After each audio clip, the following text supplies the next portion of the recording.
اس واقعے کے حوالے سے تفصیلات بتائیے۔ اعوذ باللہ من الشیطان الرجیم، بسم اللہ الرحمن الرحیم۔ یہ انفارچونیٹ بدقسمت واقعہ صبح 9:10 پہ پیش آیا ہے اور یہ مین ورسک روڈ ہے پشاور پبلک اسکول کے قریب سینٹرل میڈیا پہ یہ آئی ڈی بلاسٹ ہوا ہے اور یہ آئی ڈی جو ہے وہ سینٹرل میڈیا میں جو یہ سیمنٹڈ بلاک ہے یہ اس کے اندر چھپایا گیا تھا۔ ابتدائی طور پہ ویڈیو کی جو رپورٹ آئی ہے تو اس میں 4 کلو گرام ایکسپلوسیو یوز ہوا تھا۔ اس کے نتیجے میں 3 بچے جو ہیں وہ زخمی ہوئے ہیں اور اسپاٹ پہ کرائم سین انویسٹیگیشن اور BDU اور باقی ایجنسیز جو ہیں وہ اسپاٹ کا وزٹ بھی کر رہی ہے۔ اس کے علاوہ ہماری جو ارد گرد کے ایریا میں ہے وہ اس میں سرچ آپریشن اور چیزیں وہ سٹارٹ ہو گئی۔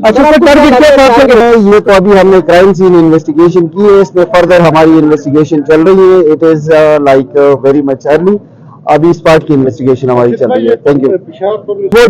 وہ دیکھ رہے ہیں ہم وہ چیک کر رہے ہیں تو سو فار جو ہے وہ کرائم سین کی انویسٹیگیشن چل رہی ہے۔ ان قریب آپ سے مزید جو اپڈیٹ ہوں گی وہ آپ سے شیئر کریں گے۔ Thank you.